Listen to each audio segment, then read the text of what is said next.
दोस्तों, मैं डब्लू कुमार आप लोगों के लिए राजभाषा से संबंधित कुछ क्वेश्चन लेकर के आए हैं। आज 4-5 दिन के बाद आप लोगों के लिए कुछ बीपीएससी का क्वेश्चन लेकर के आए हैं, जिसमें पहला क्वेश्चन है, भारतीय संविधान के अनुच्छेद 344 के अंतर्गत प्रथम राजभाषा आयोग का गठन कब हुआ था? इसका करेक्ट आंसर होगा वर्ष 1955 में बीजी खेर की अध्यक्षता में। अगला क्वेश्चन है, 8वीं अनुसूची में वर्ष 2003 4 भाषाएं किस संविधान संशोधन के द्वारा जोड़ी गई, जिससे उनकी संख्या बढ़कर 22 हो गई?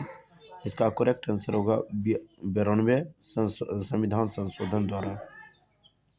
अगला क्वेश्चन है, संविधान में 8वीं अनुसूची में सम्मिलित भाषाएं कौन कौन हैं?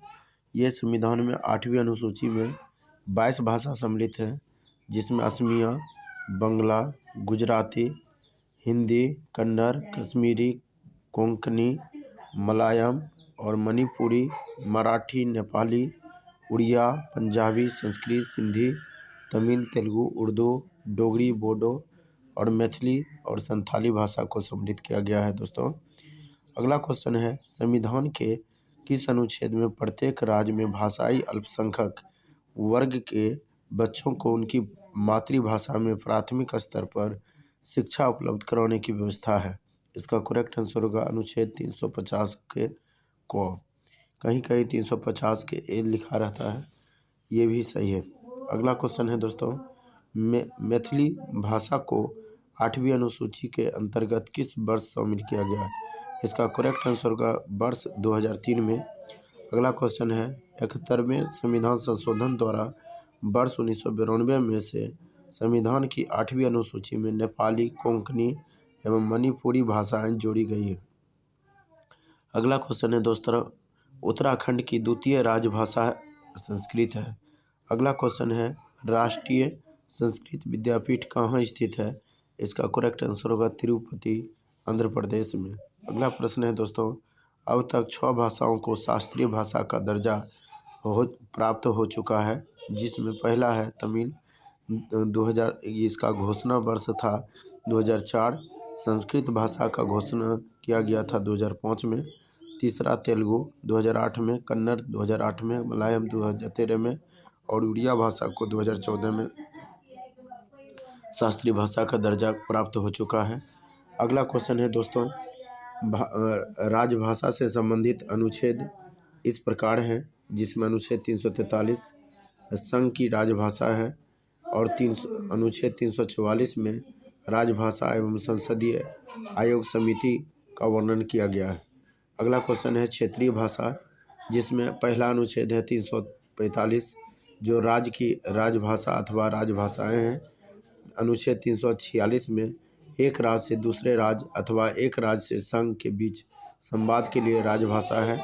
अगला क्वेश्चन है, अनुच्छेद 347 किसी राज्य की जनसंख्या के एक समूह द्वारा बोली जाने वाली भाषा से संबंधित प्रावधान है। अगला क्वेश्चन है दोस्तों, सर्वोच्च न्यायालय एवं उच्च न्यायालय की भाषा, ये अनुच्छेद 300 इसमें 348 अनुच्छेद में सर्वोच्च न्यायालय तथा उच्च न्यायालय में साथ ही अधिनियम एवं विधेयकों में प्रयोग की जाने वाली भाषा है। अनुच्छेद 349 में भाषा से संबंधित कुछ नियम अधिनियमित करने के लिए विशेष प्रक्रिया है। अगला क्वेश्चन है दोस्तों, विशेष विनिर्देश दिया गया है, जिसमें अनुच्छेद 350 शिकायत निवारण के लिए प्रयुक्त भाषा है। 350 के ए में प्राथमिक स्तर पर मातृभाषा में शिक्षण के लिए सुविधा प्राप्त किया गया है। 350 के बी में भाषाई अल्पसंख्यक के लिए विशेष पदाधिकारी का व्यवस्था किया गया है। अनुच्छेद 351 में हिंदी भाषा के विकास के लिए भी निर्देश दिया गया है। अगला क्वेश्चन है वीवीआई दोस्तों, वर्ष 1957 में प्रथम राजभाषा संयुक्त समिति किसकी अध्यक्षता में गठित की गई? इसका करेक्ट आंसर है पंडित गोविंद बल्लभ पंत। अगला क्वेश्चन है, भारत की राजकीय भाषा संबंधित प्रावधान का संशोधन किस प्रकार हो सकता है? इसका करेक्ट आंसर है संसद में कम से कम 2/3 बहुमत से। अगला क्वेश्चन है, सिंधी भाषा को 8वीं अनुसूची में किस संविधान संशोधन द्वारा जोड़ा गया था?